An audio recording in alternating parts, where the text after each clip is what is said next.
What's up homies? For today's video, it's about installing Arduino Uno application and running the program. Opening your browser with internet connection, search for Arduino IDE application. It will appear in the first selection of the Arduino IDE application. Just click and download so we can start installing. While waiting, Arduino IDE is an app where it contains a text editor for writing code, a message area, a text console, a toolbar with buttons for common functions, and a series of menus. It connects to the Arduino hardware to upload programs and communicate with them. We will now install our Arduino IDE application. Just wait for some moment of time that will take a few minutes. Once it pops up, just click install so we can start.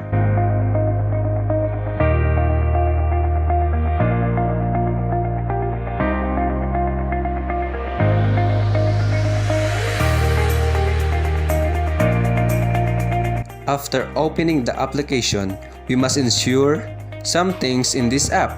For the tools where you can find the board manager, once you click it, it will show you different Arduino Uno, Nano, Mega, Micro, and many more. Click the Arduino Uno that we are using for today. Bringing back to the tools, you must have select also the right COM port. For me, it is COM5. Now, we go back after we chose the right board manager and COM port. Now, if we want to start our program, click the File menu and then choose the example. Click the first one, which is the basic, and practice the Blink tutorial. It will show you the program and instructions for the Blink tutorial, but there are also basic tutorials that we can practice. In running this program, you need the Arduino, of course, USB cable that will connect to your PC. You need also LEDs, breadboard, 220 ohm resistor and jumper wires.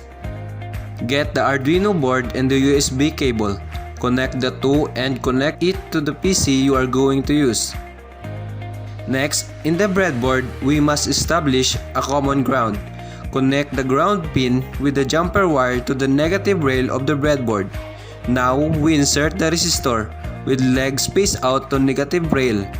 For the LED, the longer lead is the positive lead and the shorter is negative. And lastly, insert the negative lead of LED in horizontal rail, which the resistor is inserted.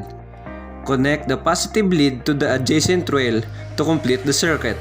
We are using the output 11 for the output signal. Connect the positive lead of LED in the right to pin 11. Arduino IDE is open. Arduino Uno is plugged in.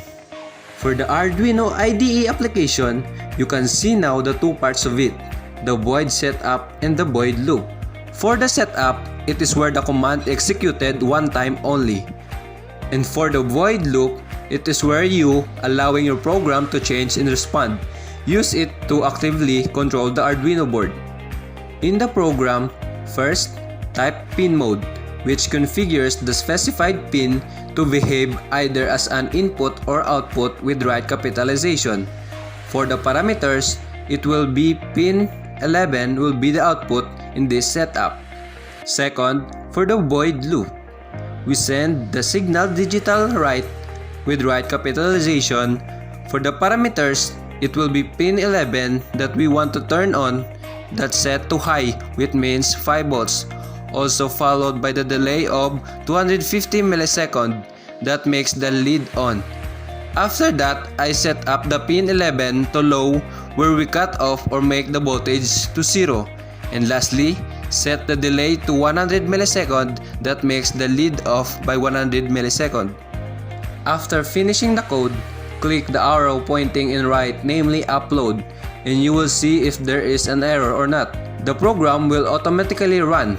If it is a right program, it will show the program you instruct in the Arduino Uno. Now, let's see the program in our Arduino setup. Bam! It's a nice one! We are successful running the program Blink. Thanks for watching. Subscribe!